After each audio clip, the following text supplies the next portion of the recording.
Welcome to the Bright Ideas Podcast.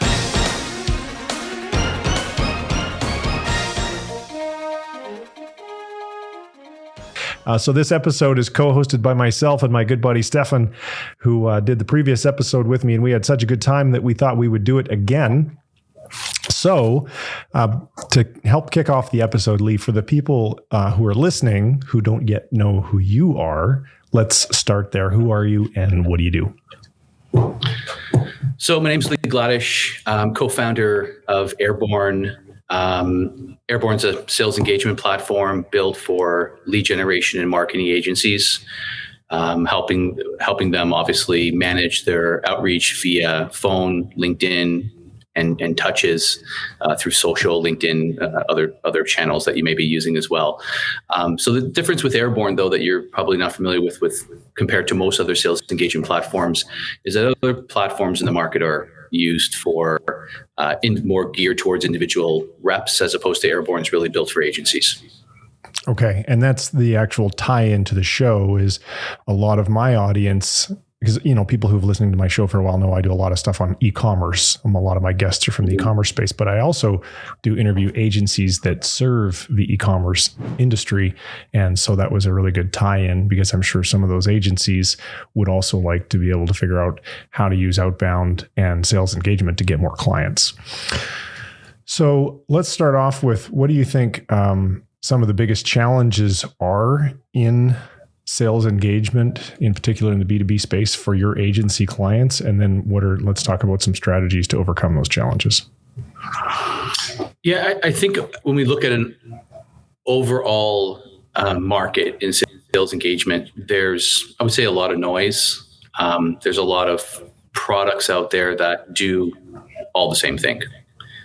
And, you know, hard to really differentiate the products in the market for the average general buyer. Unless you're, you know, really into B2B tech, you probably know all the products out there, and you're probably using something that everyone else is using, that, you know, from another company that you've heard of before.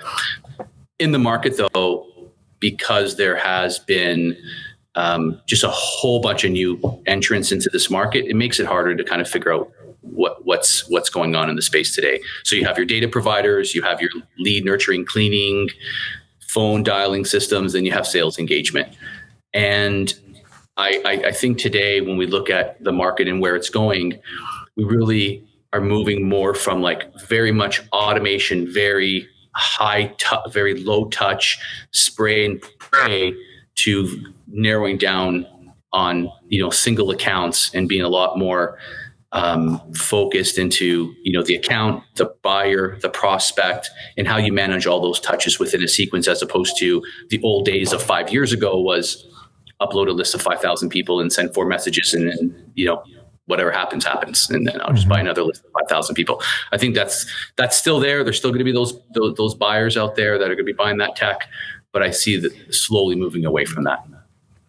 Do you does this fall under what is called account-based marketing? So in B2B, ABM became a kind of a newer catchphrase after inbound, and the distinction is one of the things that you mentioned, is that you were going after very specific accounts, and you were hitting them across not only different platforms, but for that matter, incorporating analog, non-digital touch points, et cetera.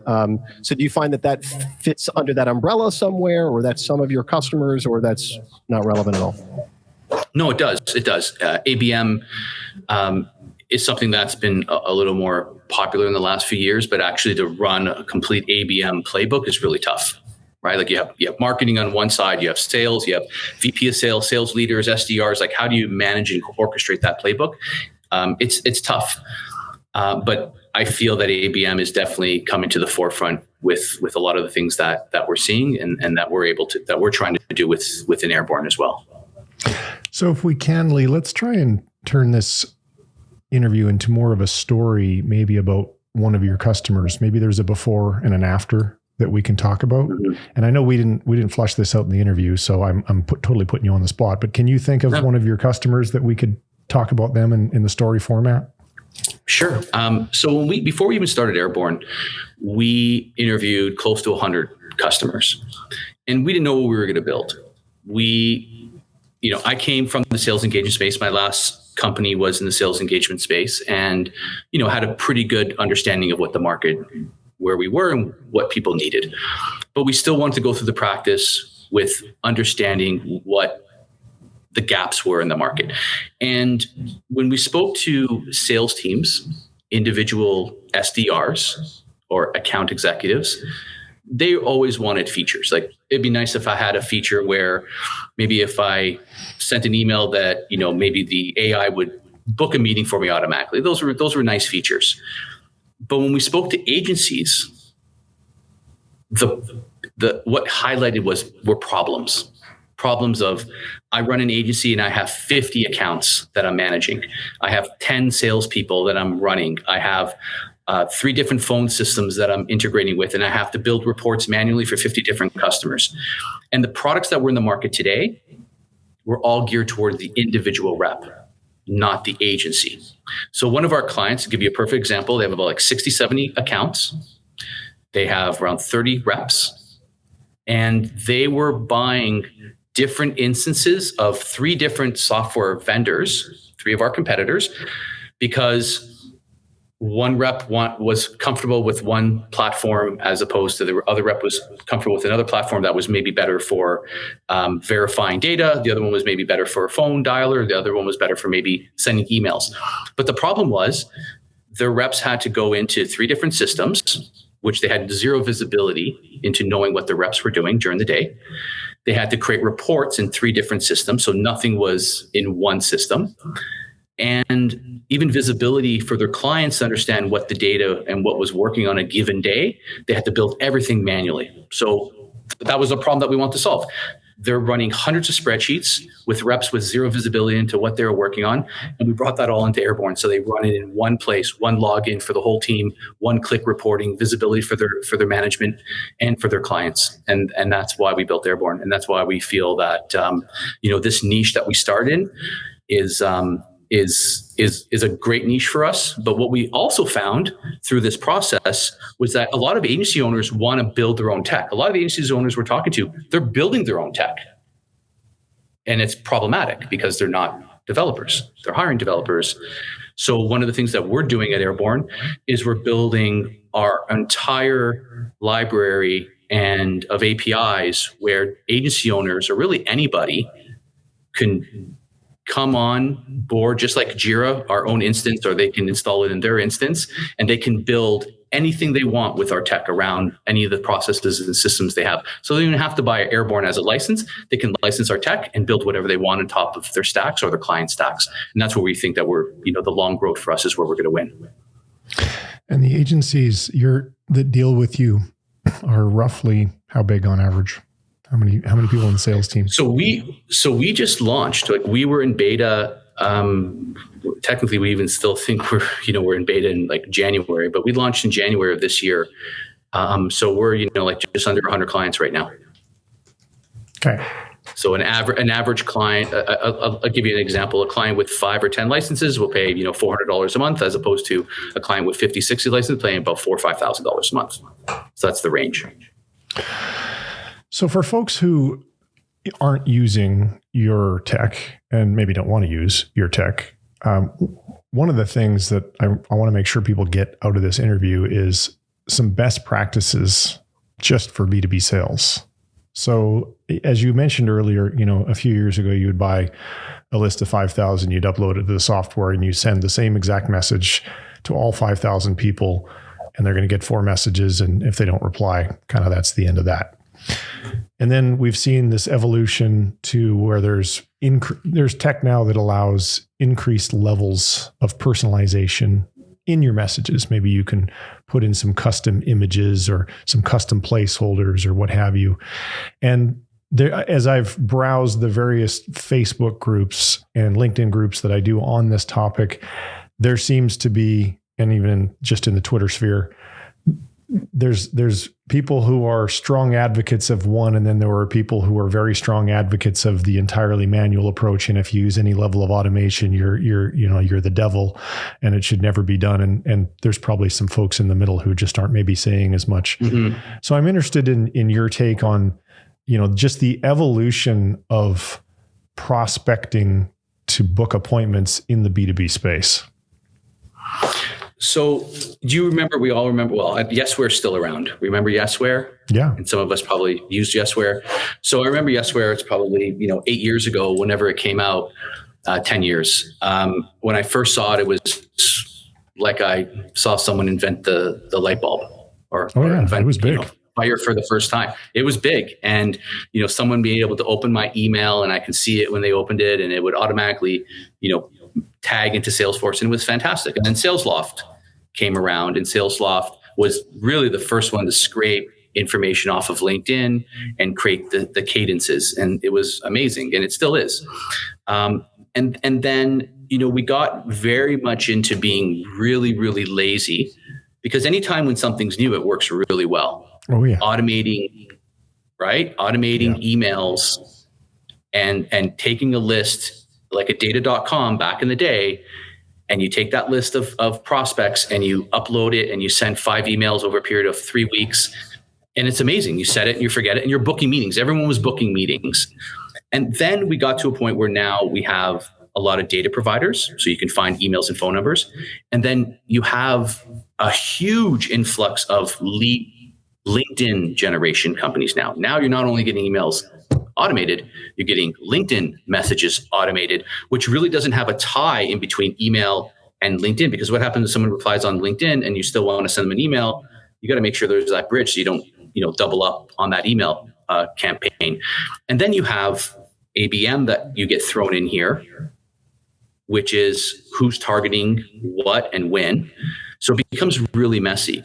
So the first thing I always look at is, you have to understand your client when you're selling. So if you're selling a big ERP system, manufacturing $100,000, $200,000 system, you're probably not going to want to send out your probably addressable market there is probably maybe 1,000 customers or so that you're selling to. You're not going to, the warehouse manufacturer, the warehouse manager is probably not going to be sitting in the warehouse waiting for your email. It's good. You have to find probably a different way to prospect, okay? Mm-hmm. As opposed to if you're selling to IT and a VP of sales, chances are you can get them on the phone and LinkedIn and email. So the first thing I always say is have a playbook. Like, what does that playbook look like? And to your buyer, is your buyer, where are they? Where are they hanging out? Are they on groups, forums, communities, podcasts? Try to find out where they are first and how you think that they're buying or how they're going to respond to you. I know trade shows, everything thrown out the window. That was a big revenue generator for a lot of people. Those are gone for now. So when we get really down to it, there's no, and I'm like, get really upset with this all the time when I talk to people. There's no silver bullet. There's no one way that it works for everybody. You have to figure out what works for you. If you're terrified of the phone, don't call. Hire someone to do it for you. If you don't know how to write an email, which I don't, and even though I built an email automation company, I'm terrible at sending emails because I would prefer to call you and get you on the phone and give you my value prop. But we still send emails out. And thank God I have a great guy to write emails for me. But my point is, you have to try a little bit of everything, because you'd be really surprised by picking up the phone and it would work for you, as opposed to sending LinkedIn connections and sending an email. The point is, have a process is more important than anything as far as what channel you're working on, and figure out the process, what works for you. So maybe day one, I want to send, maybe campaign one, I want to just try emails if that's what you feel comfortable with. And then if you want to try your hand at maybe doing some LinkedIn automation, give that a shot too. And then maybe try to pick up the phone as well. But have a process as far as who your buyer is and where they are and where they're hanging out, and figure out there's a pattern. You're going to see the patterns, right? The patterns are always there.